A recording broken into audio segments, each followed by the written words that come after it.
French onion soup mac. So I had to start this before our show because it takes a good 45 minutes for these onions to melt and develop their sugars. If you want to cheat, okay, I'm gonna show you the cheat right now.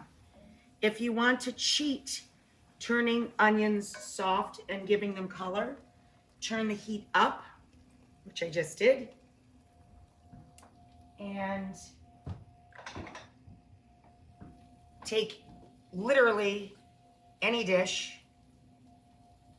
and add about 3/4 of a cup of water. The water will help the onions break down quicker,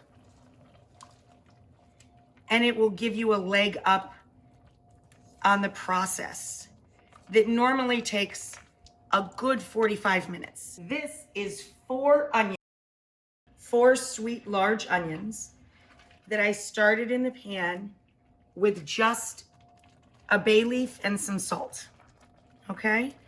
Now we're going to add our other flavors. I did add a couple of crushed cloves of garlic. So for the pepper, I like white pepper in this dish and a little bit of black pepper. They hit different places on your palate. Either or is fine. Either or, perfectly fine, cool with that. I also add, as I do to so many things, a little hint of grated nutmeg. I'm gonna turn the heat off for a second, or you can pull the pan away. This pan happens to be quite heavy. We're gonna add a little bit of brandy to that mix. Sherry works beautifully if you don't keep cognac or brandy of any kind in the house. Now we're going to add our white wine. Same thing. We're going to try and cook off 1, 2, 3, 4 cup. We're going to try and cook off some of that alcohol and reduce that down a bit. So once we get the wine cooked into the onions, we're then going to add, as I said, about 1 quart of liquid. So this is about a cup shy of what we need. So I'm going to add the bone stock that I have here and about a cup of water. So 1 quart of broth or stock total, and literally in goes our pasta. So I'm stirring the pasta with a bay leaf. In this pan, as I said, I put in about 4.5 cups of big crunchy pieces of stale bread, and I let them absorb the oil and butter mixture. I added crushed garlic to this too, 1 clove, there it is. 1 clove of crushed garlic.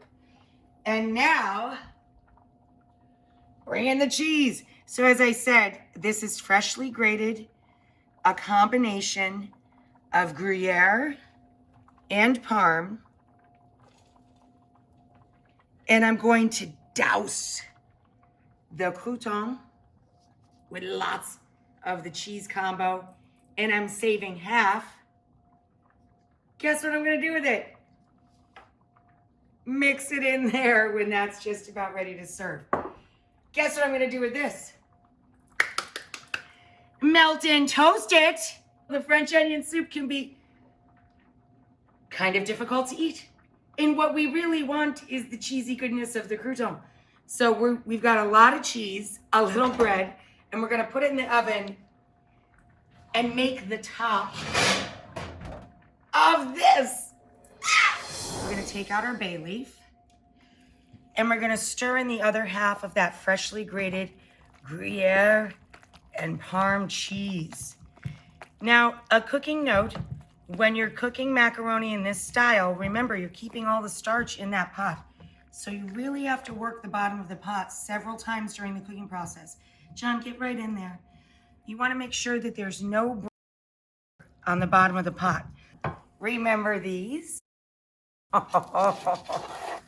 Watch this. Oh yeah. Did you really? Yes, I did.